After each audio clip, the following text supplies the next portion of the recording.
Hoy está con nosotros Manny Rey, locutora radial y publicitaria y maestra de ceremonias. Tiene una amplia experiencia en el mundo de las comunicaciones. Acaba de publicar el libro titulado Las 10 reglas de Manny Rey, comunicación oral efectiva. Vamos a conversar sobre algunos puntos que ella desarrolla y a quien le damos la más cordial bienvenida. Muchas gracias. Goethe decía que la palabra escrita es un simple sustituto de la palabra hablada. Y a esto se podría agregar que la palabra hablada, ¿no?, es también un simple sustituto de la palabra actuada. Y esta palabra actuada, ¿no?, es el conjunto de gestos, ademanes, movimientos corporales, ¿no?, que se hacen, ¿no?, al hablar, ¿no? O sea, no es simplemente pronunciar palabras, sino es una concertación de toda la corporalidad, ¿no? Yo recuerdo que el maestro Ortega y Gasset, que era muy amigo del famoso explorador del África, Leo Frobenius, refería que en una oportunidad Frobenius le contó que había estado en Nigeria mucho tiempo y que había estudiado las costumbres y los usos nigerianos y había llegado a aprender el dialecto nigeriano.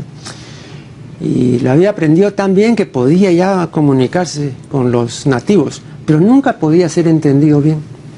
Y entonces decía, pero ¿cómo? Pues yo he aprendido todo y no me entienden, ¿no? De repente será porque soy extranjero, porque soy blanco. No, hasta que un día dijo, ya sé qué cosa ocurre. Y es que yo no gesticulo. Y claro, para el nigeriano no es pues solamente decir, ¿no?, sino pues tienes que moverte, pues tienes que expresar así facialmente, con las manos, en los ademanes y los gestos, ¿no?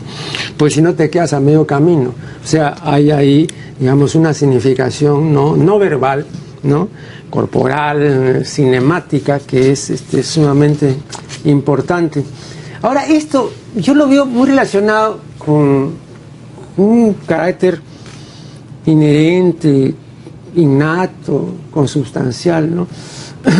Victoria Ocampo, recuerdo, que ha referido cómo en el Harlem neoyorquino, ¿no?, el predicador que habla de los padecimientos que hubo de sufrir Jesús, ¿no?, y cuenta que Jesús entró caballero en un asno en Jerusalén, ¿no? Pero para que no les quepa duda ninguna a los feligreses, entonces se monta en el púlpito, ¿no?, y remeda la cabalgada y dice, así hermanitos, así entró nuestro Señor. Bueno, a un predicador blanco no se le ocurriría eso, ¿no? Entonces hay un elemento ahí de histrionismo, de espectáculo, que es propio, ¿no?, de la negritud. Bueno, con esto quiero decir en resumidas cuentas que también habrá que distinguir acá según razas, ¿no? La expresión, por ejemplo, corporal, imagínate, de un japonés comparada con la expresión de un negro o de un blanco, etcétera. Pero ya eso no se puede modificar porque ya, digamos, viene, ¿no? Entonces, por eso digamos que los gestos y las actitudes y los movimientos yo los separo un poco. O sea, son los que heredamos, por ejemplo, ¿no es cierto?, porque así nos hemos acostumbrado a hablar. Yo soy una persona que usa mucho las manos para hablar, que más bien cuando empecé a trabajar en televisión me tuve que acostumbrar a no moverlas, porque como el encuadre era muy corto, si movíamos las manos se movía el cuerpo y no se sabía por qué se estaba moviendo. Claro. Y esos yo pienso que hay que dejarlos fluir. Uh-huh. Hay otros que dicen los expertos, lo cual yo no soy, que nos delatan.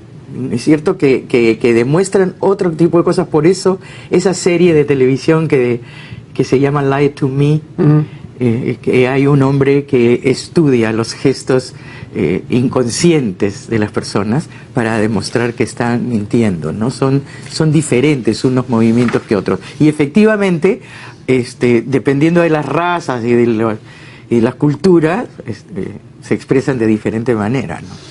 A propósito de eso, yo creo que aquí hay una diferencia que me parece discutible, pero que es interesante, ¿no?, entre expresar y comunicar, ¿no? Sí.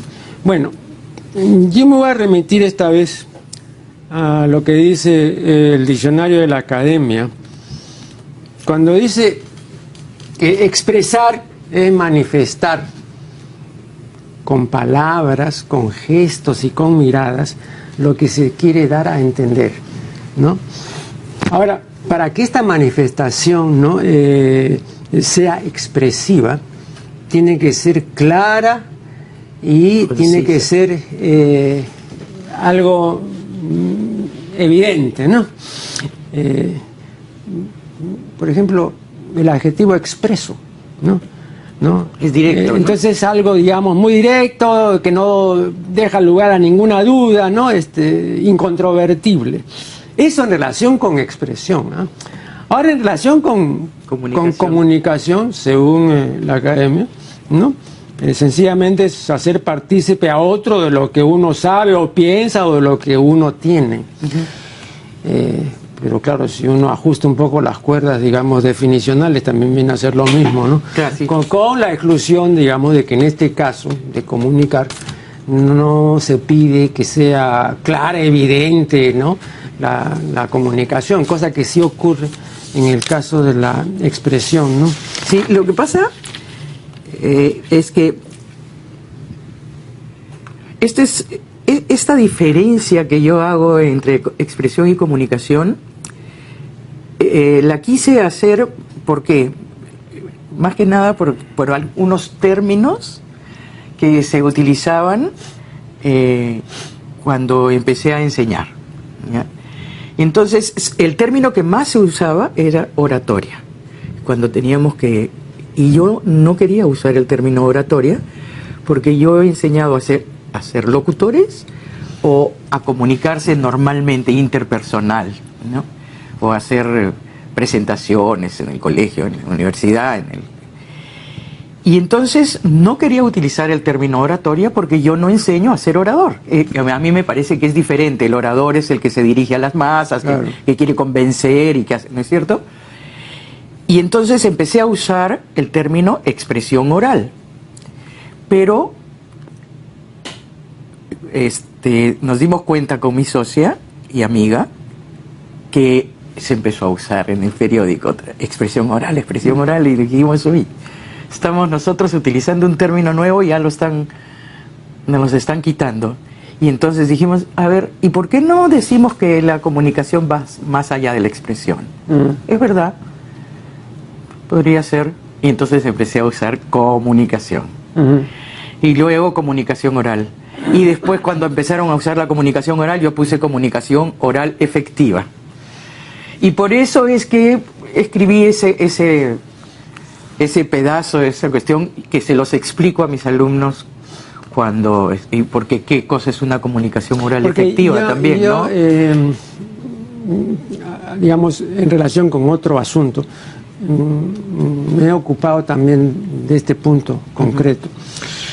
Y voy a manifestar aquí algo que yo he desarrollado, ¿no? Bueno, lo voy a decir sucintamente. El famoso lingüista Benfi decía que uno profiere una interjección o dice lo que nosotros llamamos lisura. Los españoles dicen taco, en dos únicas oportunidades: o cuando uno no puede hablar o cuando uno no quiere hablar. Aquí el no querer y el no poder se refieren al hecho de no querer o no poder discurrir. Entonces, en lugar de estar explicando con razones y estar exponiendo conceptos, digo una interjección. Por ejemplo, la palabra carajo es la manifestación de una emoción, pero con eso he dicho todo. Yo no puedo separar ahí, en la expresión de una interjección, que estoy expresando y que el otro, vamos a ver si es que esa expresión comunica, etcétera. No, ya lo dije todo, ¿no? Entonces, ahí no se podría hacer ese distingo. Pero no ayuda, por ejemplo, decir carajo, que carajo No, pero ya, sí, ¿no? pero ese es énfasis. Entonces, pero ya comunica algo diferente. No, ya sé, pero es que esta palabra puede ser usada pues, en diferentes contextos, ¿no? Digamos, es la lisura más antigua. Yo la he estudiado particularmente, tiene 1000 años de antigüedad. Es una palabra extraordinaria, ¿no? Sobre todo la vitalidad. Bien rica, ¿no? Claro, muy rica. No, pero digo ahí, con esta no se puede hacer esta separación, ¿no? Entre esto de acá, que es la expresión, y esto de acá, que llegó a comunicar o a influir o a mover al otro, ¿no? Claro que sí, no se puede. Pero como le digo, como yo pongo en este libro mi experiencia y lo que enseño y cómo lo digo, entonces lo he puesto simple y llanamente a la hora que después, por supuesto, se profundiza y se puede llegar a la conclusión efectiva que no hay diferencia entre ninguna de las dos, pero entre las dos. Pero yo prefiero hablarle a las personas que vienen a mí a que yo les ayude a decirles lo que tú quieres es comunicar, porque es la decisión que uno toma, ¿no? Si uno no quiere hablar, no habla, pues. Pero si uno tiene algún sentimiento, una idea, un problema, algo que decide compartir con otro en voz alta, entonces yo quiero comunicar y yo quiero que mi mensaje llegue exactamente como yo quisiera. Pero quisiera decir algo, digamos, en relación con el amor tal como se practica y se entiende en Occidente, ¿no? Y en realidad también en otras partes, pero digamos, quedémonos en Occidente. Y esto es general. Tiene que ser declarado. Ahí no vale, ¿no? Cuando uno dice, bueno, en el fondo yo amo a esta persona y todo, ¿qué necesidad tengo de decirlo? Y es una necesidad para todas las parejas. ¿Por qué? ¿Qué cosa se gana o se añade manifestándolo, ¿no? Porque se supone que el otro lo siente, lo vive y todo, ¿no? Pero tiene que decir, ¿no? Me quiere, me ama, ¿sí? Pues esa es la prueba, pues no le parece esa la prueba. Pero es una prueba completamente, una cosa, digamos, es la prueba de que la palabra no debe dejar de existir, que la conversación. Yo puedo engañar al otro, puedo decirle que sí la amo, pues a la pareja. Ahí está la trampa. Y en el lenguaje corporal es que se debe notar, y la voz. Pero ¿por qué lo dice? Tiene que decirlo. A eso me refería, ¿no? Porque siempre hay esa necesidad, digamos, ¿no? Y se ven las canciones y todo. Dime si me amas, claro. Dime si me quieres. Hasta cuando uno hace el amor, ¿no? Necesita que le diga cosas. Por eso, ¿no? Entonces, no se puede tampoco separar así tan drásticamente. Vamos a hacer acá una primera interrupción y ya regresaremos.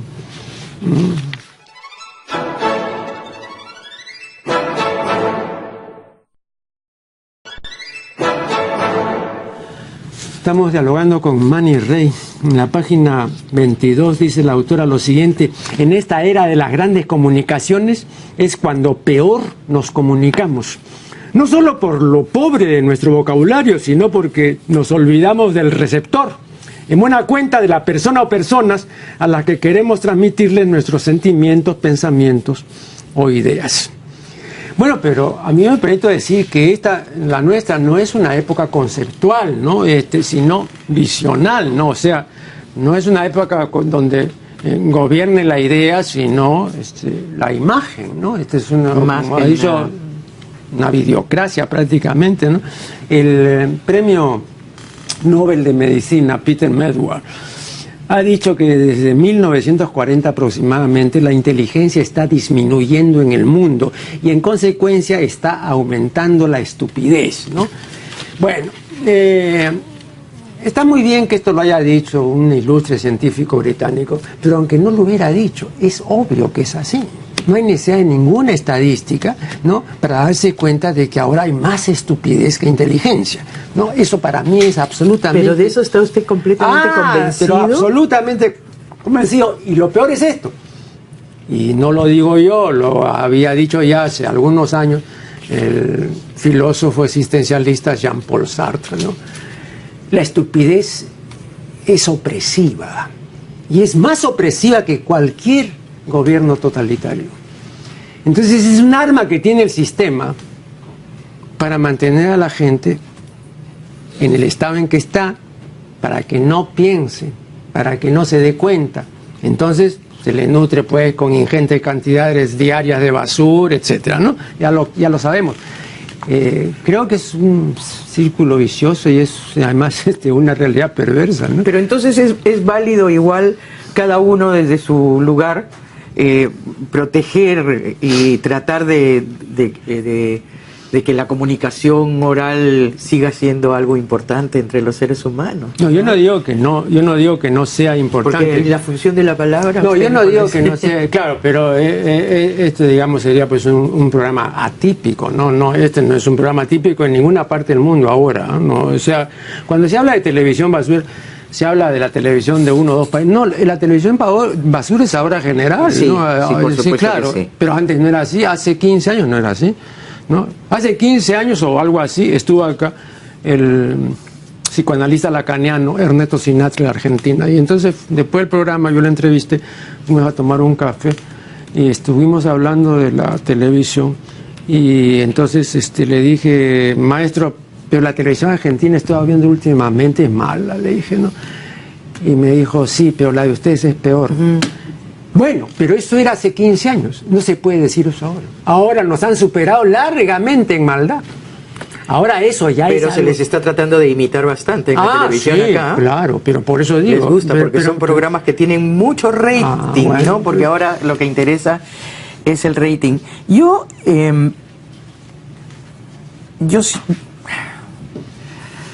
hace 47 años que empecé a ser locutora.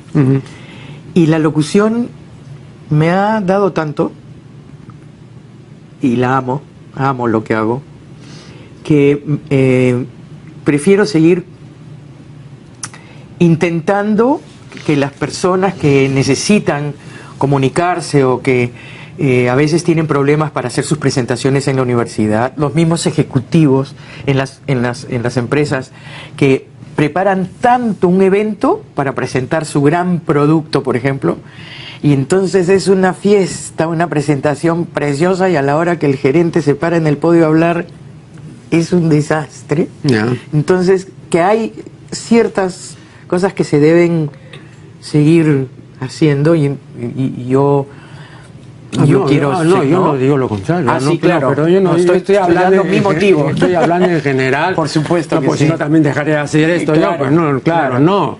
Claro. No. Pero me da pena pensar que pueda ser irreversible. Yo tengo nietas que con las que converso mucho, me encanta la forma de expresarse que tienen, desde chiquititas hasta más grandes, y tienen su vocabulario, por supuesto, al que uno tiene que ir aprendiendo para poder comunicarse con ellas. Y yo siempre les digo a ellas y a mis alumnos que lo bonito es tener opciones, ¿no? O sea, yo con mi grupo, con el barrio, con mis amigos, hablo de una manera, hasta soy lisurera, y etcétera, y cuando tengo que hablar ante una persona mayor, o en una entrevista, o en algo más serio, también opto por, o sea, también tengo esta otra opción para hacerlo, que eso es lo que creo que se debe tener. O sea, a los jóvenes, no sé, yo no les exijo que seas perfecto al hablar, no. Claro. Ten estas dos cosas, ¿no? Para que sepas, porque si no es terrible esta cortedad de lenguaje, ¿no? Sí. Cuando uno dice, como decía Ricardo Blume, no tengo palabras para expresarme, hay dos maneras: una por emoción, que efectivamente no encuentras las palabras adecuadas, y otra por corto de vocabulario, ¿no? Claro, ahora es más frecuente eso último. En la página 23, Manny Rey escribe lo siguiente: la comunicación formal e informal debe fluir sin tropiezos, tanto en calidad como en cantidad. Bueno, para que esto fuera posible, uno tendría que regirse por el mismo principio por el que se regía Hitler en su relación con la gente de su entorno. Y además él mismo lo ha contado, ¿no? Aunque el principio me parece, bueno, terrible, pero él decía que tenía un principio y que siempre se aferraba a ese principio y que lo cumplía. ¿Y qué cosa decía el principio? decir solamente lo que debe decirse y únicamente a quien debe decirse y en el momento preciso en que debe decir. Ahora, a mí eso me parece que, bueno, prácticamente imposible, ¿no? Y creo que ahí está la dificultad cuando se dice sin tropiezos, tanto en calidad cuanto en cantidad, ¿no? Sí, pero entonces para eso tendríamos que tener un interlocutor ideal, tendríamos que tener el momento propicio, ¿no? Y decirle solamente lo que hay que decirle y no hablar estupideces y todo. Ahora, el lenguaje normal está lleno de cosas. Claro. Claro, entonces no se puede hacer este tipo, digamos, de... No, es una ilusión, es un deseo, ¿no? Sí, claro, yo lo digo. Debe fluir acá. Claro. Sí, no hay un simple deseo, sí, ¿no? es un debe ahí. Sí, debería, debiera, ¿no? Claro. No hay un debiera. No, sí. Pero efectivamente, lo que pasa es más adelante creo que lo digo en alguna Porque, parte. perdón, eso que yo he citado del principio de Hitler supone una cronometración del discurso que muy pocos pueden hacer. Claro. Ahora, eso me parece fantástico si uno pudiera llegar a eso, ¿no? Así pues, pero una cronometración. Lo que pasa es que aquí en el Perú estamos acostumbrados a hablar demasiado y a decir poco, creo yo. En todas partes. ¿No? Pero sobre todo, o sea, se da muchas vueltas y vueltas para llegar a un punto. Inclusive los reporteros y los políticos, ni qué decir, ¿no? Y entonces yo creo que es mejor ser directo y claro, que a los que somos así, entonces nos tildan de conflictivos, porque a mí me dicen que soy conflictivo y pleitista porque digo las cosas claras y directas. Bueno. Y entonces, pero si lo estoy compartiendo y enseñando, creo que debo decirlo. De ahí a que lo hagan, ya es otra cosa, ¿no? Los lingüistas alemanes dicen que el habla conversacional, la charla de café, la reunión de amigos, es el habla sin trabas. Y que la escritura, la prosa, es el habla con trabas. Y esas trabas son las reglas. Cuando uno conversa, no hay reglas. Y entonces los errores que uno comete o los vacíos que deja, uno los llena con gestos, con actitudes, con movimientos, cosa que no se puede hacer en la prosa, ¿no? Entonces por eso siempre la conversación así es más rica, más movida que la prosa que está sujeta a reglas. O sea, uno no puede escribir como le da la gana. Claro, si no escribe, claro, porque uno escribe, porque como tiene más tiempo para pensar además, entonces lo escribe casi perfecto y cumple con las reglas. No tiene que cumplir las reglas. Tú al hablar no vas a estar pensando en las reglas porque no podría uno conversar así, ¿no? O sea, que hay una libertad que puede ser hasta libertinaje, pero de todas maneras te entienden. Porque hay una serie de inflexiones de voz, de pero cuando esas inflexiones no son las correctas, el mensaje llega equivocado, también llega, ¿no? Y dice, perdón, no te quise decir eso, sí, pero lo dijiste, pues, y así me llegó. Claro. ¿No? Eso. Yo hago más hincapié en eso, en el tono, en la forma en que se dicen las cosas. Porque si no, se ofende. Así es. Y deberíamos, y ahora se está usando más el lenguaje asertivo, ¿no? Más que negativo, ¿no? Antes era más negativo el lenguaje, ¿no? Estoy harto de que llegues tarde. En vez de decir, me encantaría que trates de llegar temprano. Se recibe mejor, claro, ¿no? Yo pienso, ¿no? Así es. Y que habría menos conflictos y menos ofensas, me parece. Vamos a hacer acá una nueva interrupción y ya regresaremos.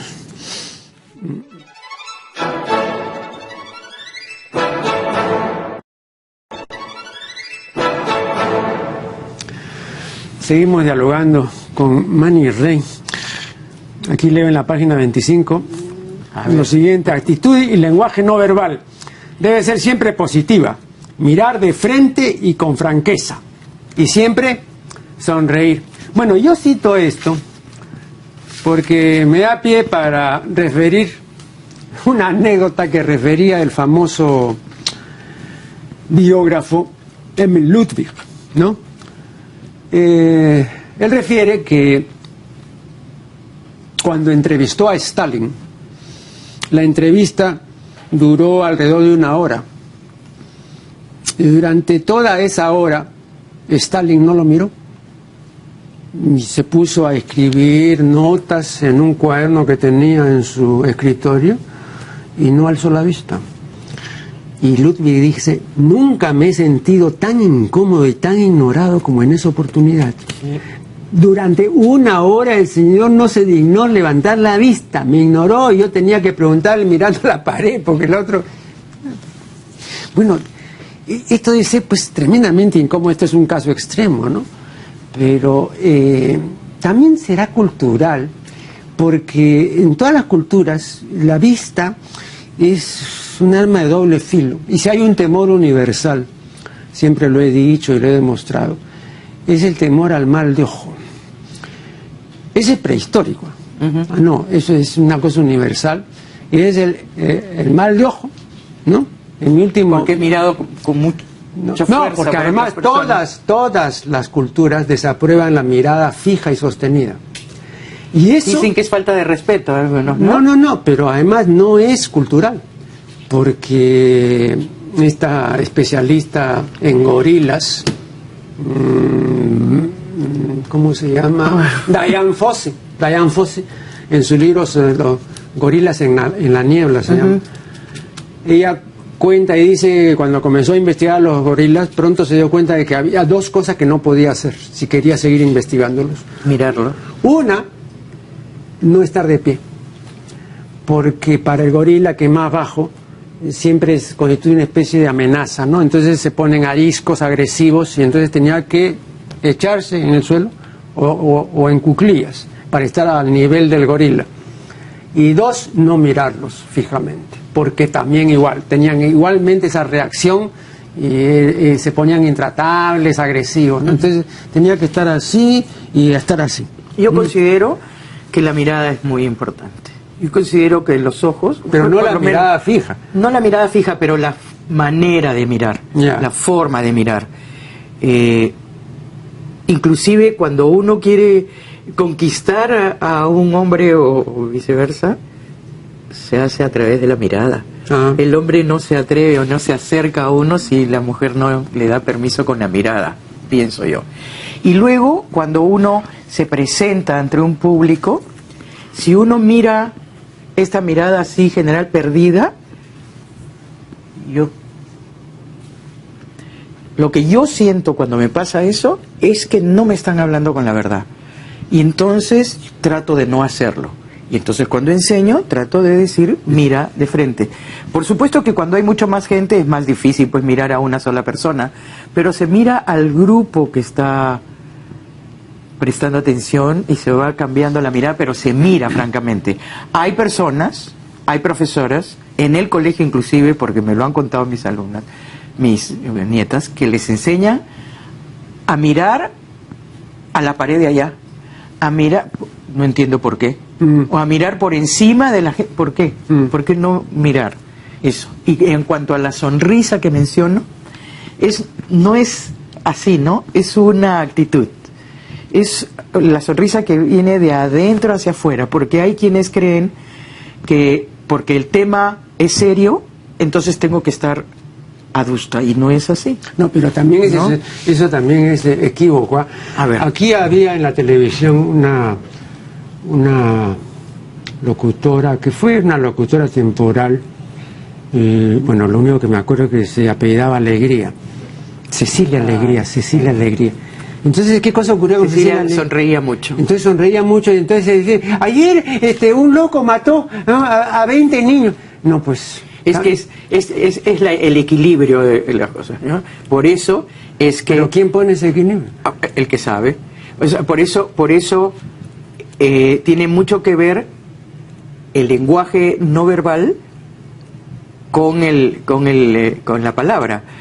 Y con el tono. Pero acá también, perdón, Mani, pero acá también hay en un programa, me parece del Canal 6, me parece que es. Yo juraba ya no volver a ese canal, porque ese canal fue una época de Telefónica, ¿no? Anteriormente era el Canal 14, ese canal. Y yo estuve un Pero sigue siendo de Telefónica, además. sigue siendo. Sí. No sé. No, pero inopinadamente, bruscamente fui cesado sin ninguna explicación, ¿no? Y cuando parece que es a mí, no, yo así juro, así ni me han invitado varias veces, cuando el señor Salcedo tenía ahí su programa, más de una vez me invitó, pero yo le mandaba a decir de que no era por él, ¿no? Sino de ninguna manera, pues. Bueno, hay un programa, o había, no sé, de entrevistas, a cargo de una señorita, o una señora, no sé. Y entonces le pregunta diferentes cosas al invitado, casi siempre de carácter personal, como si fuera importante. Eso es estupidez, ¿no? Y cualquier pregunta que le haga, ¿por qué? Por eso, no es una cosa así. A mí me ha pasado el otro día también, el sábado o el domingo, escuchar a una niña en un noticiario, entonces que saludó muy amablemente, dijo: hola, buenos días, bienvenidos al programa de hoy. Hoy murió, no sé qué, siguió exactamente en el mismo tono, o sea, para ella, anunciar la muerte de una persona y el saludo de bienvenida fue exactamente lo mismo. Y es que los tonos, por eso digo que los sentimientos se expresan a través del tono y no del volumen. Los tonos hacia arriba expresan sentimientos positivos, los hacia abajo menos positivos. O sea, si por ejemplo yo quiero llamarle la atención, siempre uso este ejemplo. ¿Por qué has llegado tarde? Si yo te digo, ¿por qué has llegado tarde? No pasa nada con tu llegada tarde, pero si digo, ¿por qué has llegado tarde? No estoy gritando, pero es más serio. Pero tampoco así, ¿no? Usted tiene ese ceño fruncido. Yo siempre que lo veo en la tele digo, ¿por qué frunce el ceño? Y hay gestos que hace sin darse cuenta, seguramente. No, pero eso no puede ser voluntario. No, yo creo que toda la gesticulación, salvo porque uno esté actuando, en parte uno actúa, ¿no? Pero hay una serie de cosas que, como no tenemos espejos, uno puede decir, ¿por qué se pone así, no? Yo pongo acá, dice que para fruncir se deben movilizar 37 músculos, ¿no? Y para sonreír solo 17. Sin embargo, fruncimos más que lo que sonreímos, ¿no? Pero cuando digo eso de la sonrisa me refiero más es una actitud amable, no fastidiosa, no molesta, porque si lo que yo quiero es llegar a la gente, que la gente me preste atención todo el tiempo y me entienda y me crea, tengo que ser amable, pues.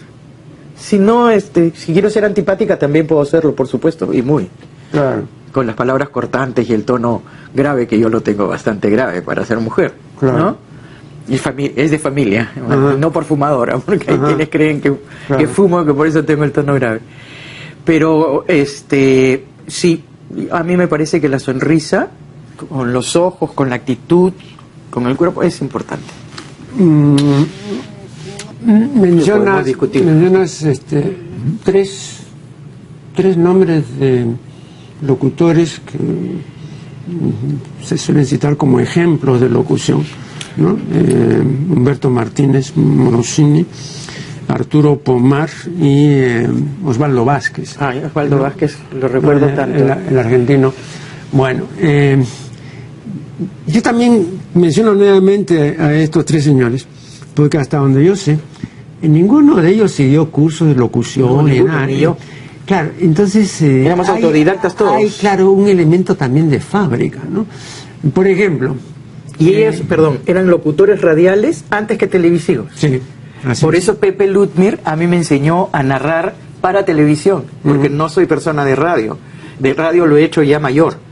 Yo me inicié en la televisión, lo que no pasaba con ellos, que ellos eran radiales primero, entonces la forma de locución radial era más exagerada, es diferente a la que se hizo después en televisión, ¿no? Claro, pero con esto lo que quiero decir es que hay ciertos elementos que son de fábrica, ¿no? Para comenzar, una voz bella que supone un timbre bello, eso es de fábrica. No, eso es un plus, eso es una suerte, ¿no? Como la modelo que es fotogénica, claro. El locutor que, como yo tengo la suerte de que mi voz, algunos le llaman microfónica, que no sé si existe el término, la verdad. Bueno, pero es una formación normal.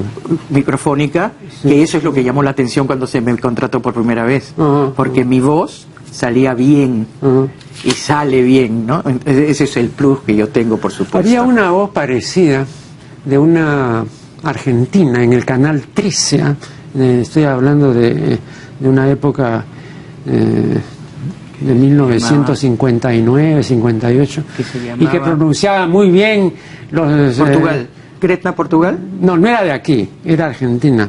Era una alta, una que además pronunciaba muy bien el francés, el inglés, el italiano.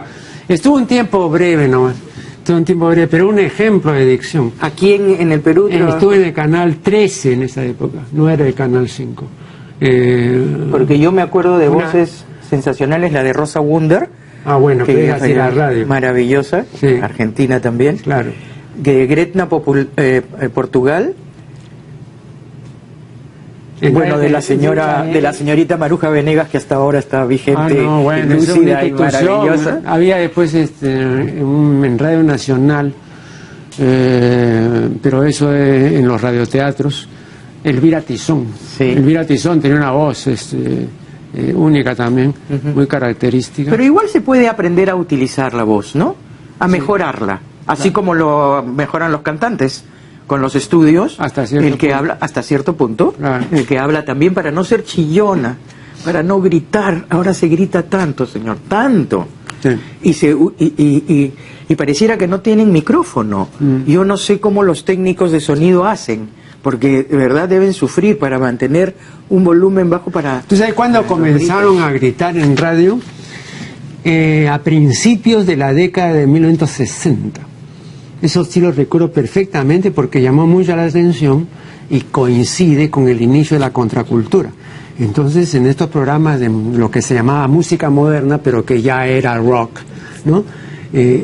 Todo se anunciaba a gritos. Y entonces parecía pues rarísimo, ¿no? De que estuvieran gritando de esa manera. Y después en la televisión el estilo de Ferrando, ¿no? Sí. Era gritar. Claro. O sea, lo quieren. Cuando uno llega a ser popular y querido e impone un estilo, ya la gente lo acepta así, por supuesto, ¿no? Eso claro. Sí. Vamos a hacer acá una última interrupción y ya regresaremos.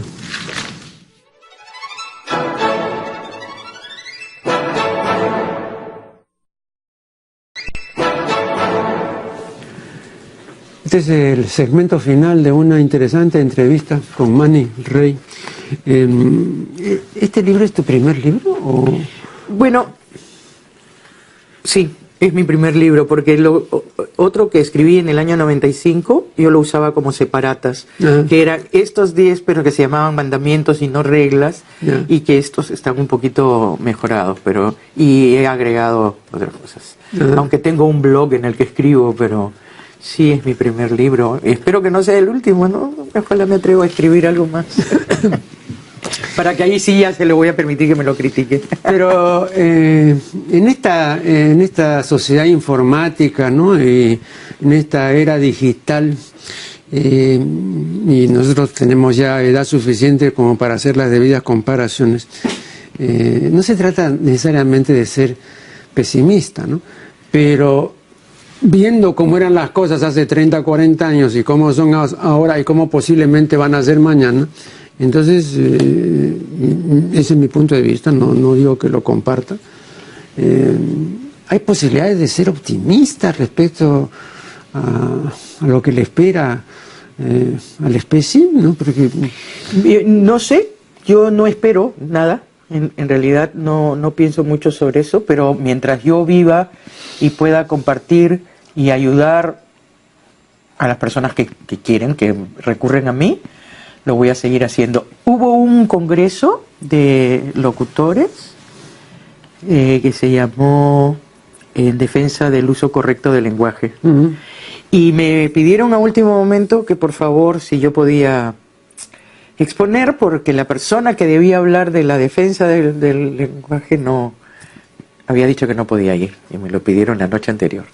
Y yo les dije, ¿yo qué voy a hablar? Yo no soy experta en lengua, me gusta recurrir al diccionario y saberlos, respetar la primera regla es amar y conocer nuestro idioma, ¿no? Pero dije, ok, lo voy a hacer.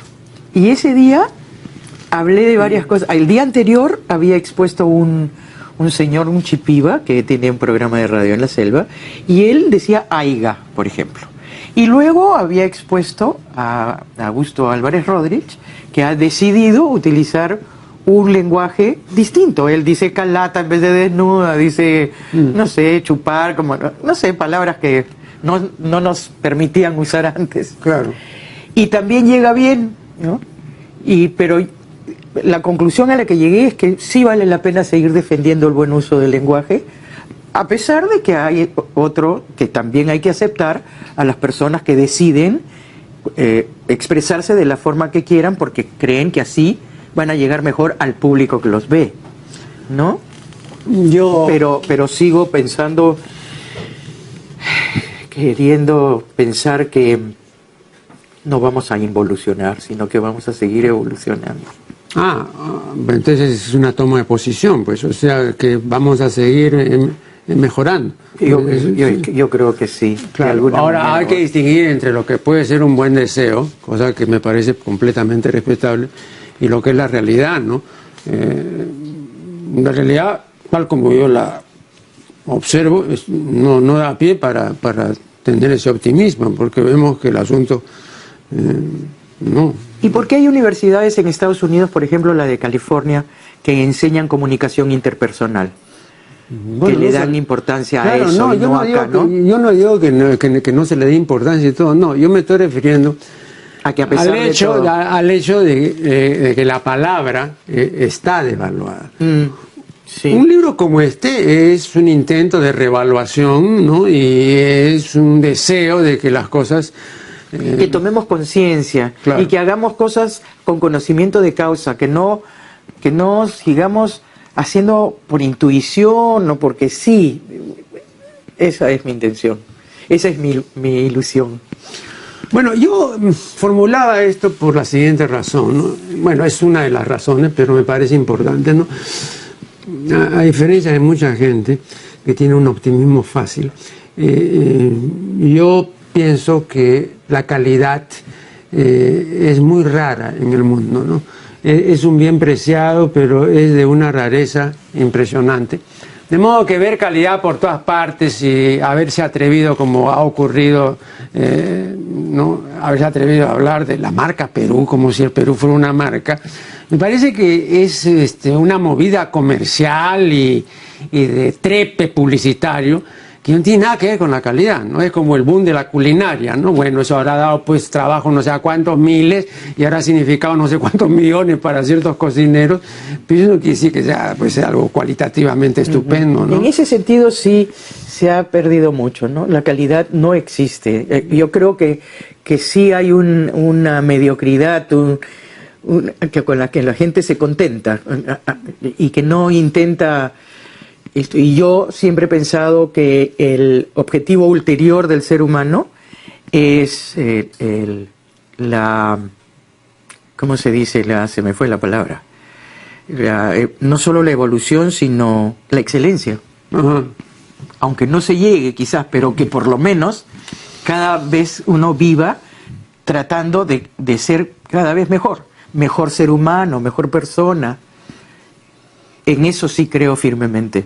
Claro. Y da pena como propósito individual, yo creo que es algo que merece respetarse, ¿no? Pero como la ciencia habla pues de tendencias generales del grupo y no habla de Rey ni de Negri, ¿no? Esos son casos aislados, ¿no? Tenemos que ver qué es lo que predomina, y lo que predomina es la bajura. Y el problema de la bajura es que es una bajura sin retorno. Porque la persona que baja, por ejemplo, por una ingesta de basura televisiva, ¿no? Sufre un proceso de acostumbramiento, porque la basura es adictiva. Ese es el problema. Lamentablemente. Entonces, la baja calidad es adictiva. Entonces se termina, bueno, pues sencillamente con la política de las moscas, ¿no? Bueno, coma esto, porque 10 millones de moscas lo recomiendan, ¿no? Y no solo hay baja calidad, sino creo que hay un maltrato a las personas, en algunos programas, por ejemplo, de concurso, y algo que se les maltrata mucho a la gente. No se les respeta, se burla de ellos, se ríen, los jurados. A mí me da mucha pena ese trato que hay. No existía en mi época, no lo conozco. Para empezar, ni siquiera existía lo del rating, ¿no? No nos preocupaba mucho, por lo menos a nosotros, ¿no? De repente a los directivos o a los vendedores, a los que vendían la publicidad, ¿no es cierto? Los espacios, pero a los que conducíamos los programas, hacíamos. No nos torturaban con el rating, ¿no? El minuto a minuto. Yo creo que la gran reina de la televisión mundial, y esto no es ninguna novedad, sino que es así, es la publicidad, ¿no? Entonces la publicidad es la que va a aprobar o desaprobar contenidos y va a regir lo que sea o no, digamos. Y la publicidad cada vez es peor, es más fea, es más poca calidad también, ¿no? Claro, no, pero Sí. Lo importante no es tanto eso, sino el hecho de que sea claro, la presencia más importante, claro, ¿no? increíble. ¿No? A veces tiene hasta más espacio que el programa en sí, ¿no? La publicidad. Dime, ¿no te parece? A mí siempre me ha parecido un espectáculo, ¿no? Chocante, ¿ah? Ver una serie de conductores, ¿no? Con una agua gaseosa aquí, o con un celular aquí, con una marca perfectamente clara, y todo el programa. O sea, ya es una cosa absolutamente desembosada, ¿no? Claro, por supuesto. Hasta quizás obligada, ¿no? Quizás obligatoria, claro. Están o el programa está recibiendo dinero o el conductor. Nosotros le llamábamos mermelada en mi época. No, pero acá varias veces, últimamente, de una firma importante de publicidad, ¿no? Querían que simplemente presten no mi imagen, sino la voz para un comercial, ¿no? ¿Y no lo hizo? No, nunca lo he hecho, nunca lo he hecho. Y estaba recordando más bien que debe estar muy bien pagado ahora, porque la primera vez que se hizo esto, recuerdo yo, o una de las primeras veces, fue cuando salió pues Nescafé, recuerdo. Y entonces salía Alicia Maguiña, ¿no? Tomando, ¿no? Y entonces se dijo que había ganado $1.000 por eso. Y dijo, pero qué barbaridad, en el año 60, ¿no? Entonces imagínate pues cuánto será pues ahora si tú tomas Nescafé, ¿no? Supongo yo que será una cantidad importante de dinero. Depende, eso depende de cada uno de cuánto cobre, ¿no? Del modelo. Claro. Ahora, cuando se usan nuestras voces, es distinto. Antes teníamos unas tarifas fijas, los locutores publicitarios, que lamentablemente ahora tampoco se respetan, porque han salido tantos chiquillos, jovencitos, y las máquinas son tan especializadas que no se necesita ser bueno, sino que sacan una palabrita de acá, con la otra de acá, con esta de acá, y arman el texto que quieran, y entonces cobran menos. Cobran menos, y entonces a nosotros nos dicen que somos caros, pero y no nos llaman ni siquiera a preguntar cuánto cobramos. Pero y cuando son voces fácilmente identificables, como la suya, se tiene que cobrar bien. No, nunca lo he hecho. Recuerdo ¿Te yo. puedo enseñar a hacer locución publicitaria? recuerdo yo que con esto termino. Jorge Luis Borges, sus extensas conversaciones con Adolfo Bioy Casares, decía, yo publiqué mi primer libro titulado Fervor de Buenos Aires en el año 23 y sacó solamente 300 ejemplares, ¿no? Y llevé un día 100 a una revista en la que yo trabajaba. Y cuando me vio llegar el director con 100 ejemplares, me dijo, ¿qué cosa quiere Borges? ¿Que le venda eso y todo? No, lo vengo para que lo obsequie a los lectores, porque había bastante locura no haber escrito un poemario y publicarlo. Ahora, pues querer que se venda sería una locura total, ¿no? Y luego agrega lo siguiente, Borges, y dice, le dice a Bioy, como tú comprenderás, en esa época no existía el fenómeno del bestseller. Entonces no teníamos la posibilidad de prostituirnos. Esa es la diferencia. Ahora pues cualquier cosa, mandas una edición pues de 100.000 o 200.000. En esa época había que regalarlo. Esa es la diferencia, ¿no? Bien, muchísimas gracias a Manny Ray. No, qué ocurrencia. Y con ustedes será hasta el programa siguiente.